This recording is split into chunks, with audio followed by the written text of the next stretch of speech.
Greetings, this is Bernice from The Ring Lord. I'm going to show you how to make these spike stars. Jody Hathaway designed these stars and we just recently got some spikes in and she helped to adapt the design to our spikes. We have two styles of spikes. We have a large and a small. Both of them are available in these shiny acrylic colors in lots of colors and also available in the black.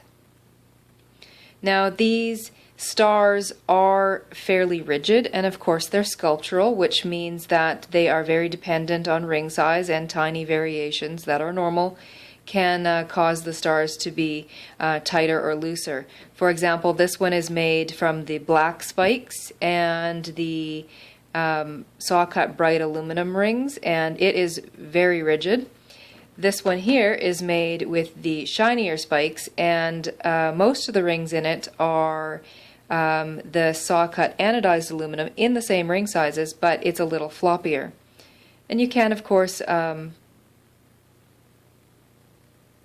adjust the rings in here a little bit to make it tighter. So for example, this one here, I'd probably take out this ring and I would change it for a saw cut bright aluminum and it would probably tighten it up. But to show you how to make these, you'll notice that the large stars have 6 spikes and the small stars have 5 spikes, and that is because again there are sculptural weave and it's very ring size dependent. So to start on the large, you would take a spike and take two 19 gauge 7/32 inch rings, close them, and put a ring that's 19 gauge 7/32 through the spike and then through those two rings. And I've prepared 6 of those for the large. For the small, the ring sizes are different. So the two rings that are closed are actually 19 gauge 3/16, and the one that's connecting it to the spike is 20 gauge 5/32, and that's important to make it work. We did test several ring sizes, and we did manage to make a star that was 6-pointed and using the small spikes. However, it's a little googey. It doesn't sit flat, doesn't want to sit flat, and didn't quite work 100%. So that's why we went with the 5 spikes for the small. So the first step after adding these rings onto the spikes is to take a 16 gauge 7/16 inch ring, and this is going to be our center ring here. There's 2 of them. And what you do is you take the spike and you take these rings and you flip them back around the spike like this. Try to get a good shot of it. There we go. And then we loop the ring through like that, and we're just going to continue with all of these spikes. Always on the same side of the ring that's going through the spike, because the next step is going to be doing the exact same thing on the other side. Now if you have this happen, you're just going to have to pull the spike off, flip it back, and do it again.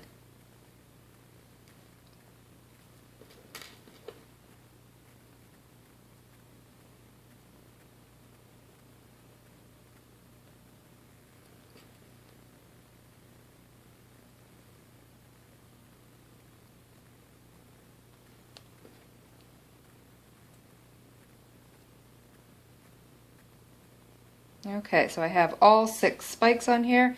I'm just going to close this center ring. I want a nice closure because there's going to be a little bit of stress on it in the design. There we go. We're already around there. Now I'm going to take the second one and I'm going to go on the other side. So we're basically capturing this ring that goes through the spike, and I'm going to go through the 2 rings again that are on either side of the spike, and I'm just going to continue all the way around.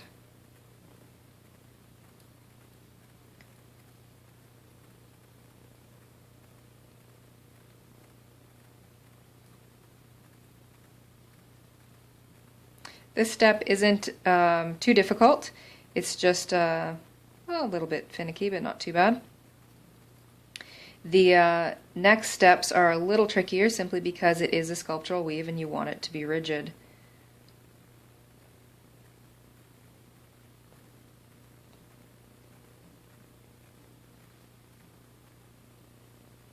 Now you may find that you don't have room for your pliers here when you're getting down to the last spike, and if that's the case, you can swap out to a pointier plier just to give yourself a little extra room to work. It's not 100% necessary with this design. There is quite a bit of room, but if you need, then you can swap out. And then we want to close this ring. It's a little harder, simply because, a little more difficult, simply because it's the second one in there. Alright, so we have all of our spikes on our center ring. Now what we want to do is we're going to add these rings all the way around, kind of like a Celtic star. So they're on both sides capturing the spike. And these rings in the large design are 16 gauge 5/16. So what you do is you just take the rings that are on either side of the spike and you're going to thread that 16 gauge 5/16 ring through. I'll try to get a good, there we go. That's what you're doing. Now I'm just going to close that ring. And I'm going to continue all the way around with all of the spikes. And then I'm going to flip it over and I'm going to do the other side.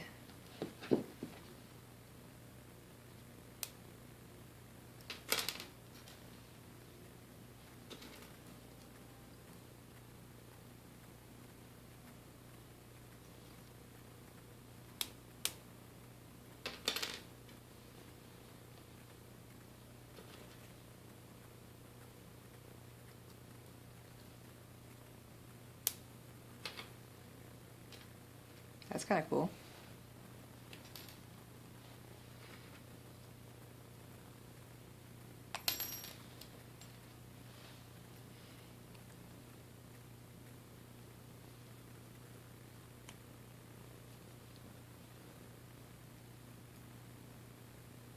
Now I pre-opened these rings just to make this go a little bit smoother. It's not something I generally do, but just to make this go a little bit easier.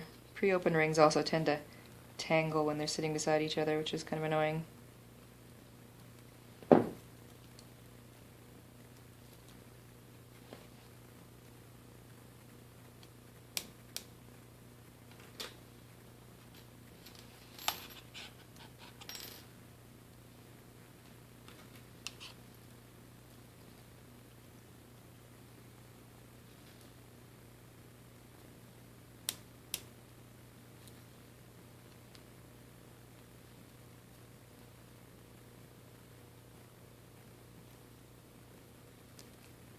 So in the small flower, or sorry, small spike star, these rings are actually, let's see, they are 18 gauge 1/4 inch. And the center rings, the two rings that we use to join all the spikes, are 18 gauge 5/16. All this information is at the top of the spike star kit page on our site.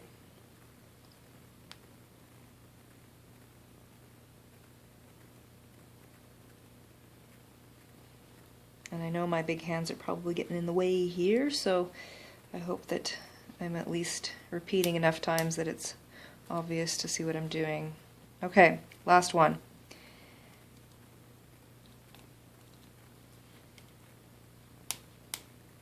Excellent. So, we have rings on either side of every spike, 16 gauge 5/16. Now what we want to do is we want to add the connector rings between each of the rings that we just added. Now I'm going to grab one that's a little tighter. This one's a little tighter. You'll notice that if they're tighter, it's important to take the ring and wedge it a little bit underneath that lip of the widest part of the spike where it turns into the connector. If you don't do that, the rings can get crooked and you'll find that you don't have enough space to get things in there. So I'm using 18 gauge 1/4 inch rings. I'm just going to go through those 4 rings on between the spikes and close the ring. And that one was very easy, but not all of them are going to be easy. So I'm going to start with the spike that I just connected, and I'm going to go to one that is not connected, and we'll see if that's easier or harder to do it that way. And it was a little tricky to pinch that through there, and then we'll go through the other side, or the next spike.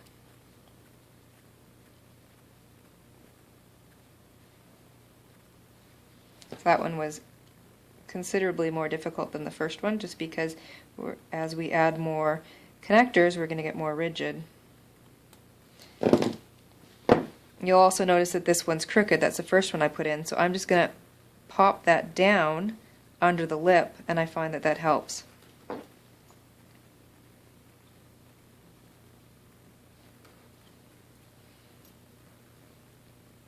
For this one, I'm going to start with a loose spike and go to a more rigid spike, and let's see if that's easier or harder. That's feeling a little difficult. Let's see.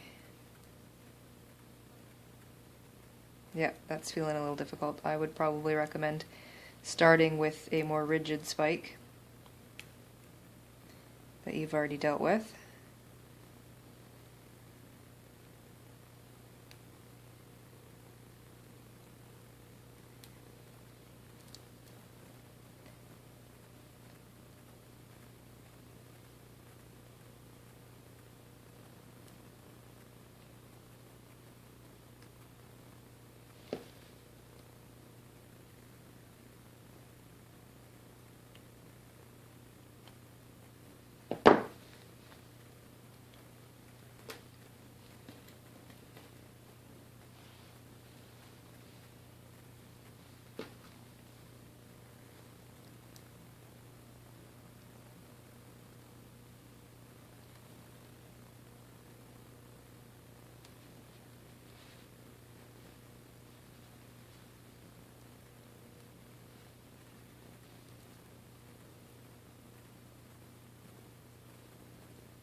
These can be a little picky, you know, with anything chainmail, just have patience.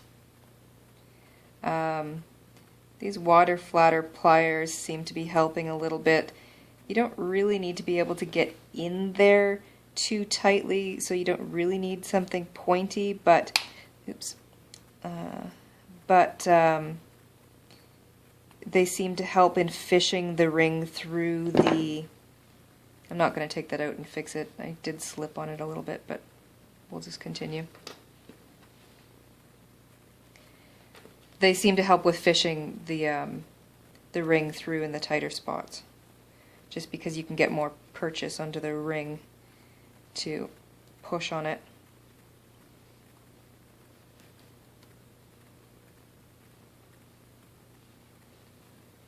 So these last 2 rings, you know, the same as before, and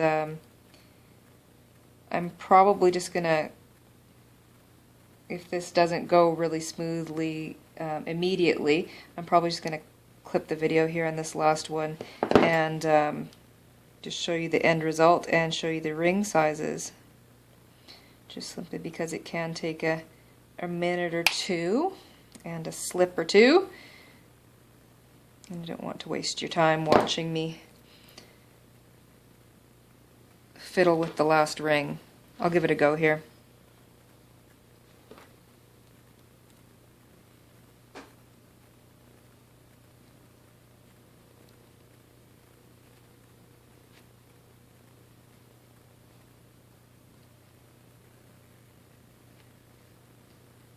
Of course, we're going between 2 rigid spikes now. I'm just going to make sure that all of my rings are aligned. They are, except for this one.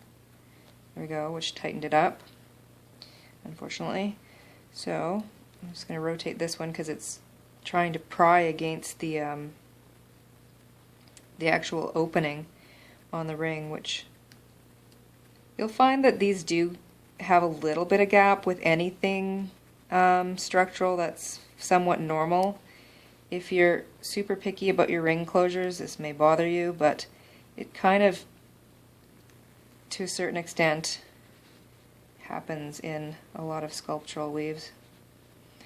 I'm trying to just push on the ring, but not wedge against the spike. You don't want to add any force onto that spike because they are acrylic, and although I haven't snapped one yet, I don't think that reefing on it, like if you did this with stainless rings or something like that, I don't think that reefing on it would be a good idea. I think you would probably end up snapping the spike.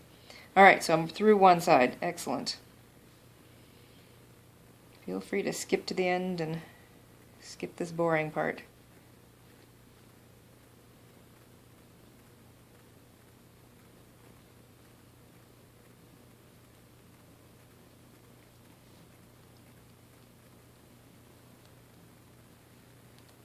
Excellent. Fishing through from the other side. Almost done.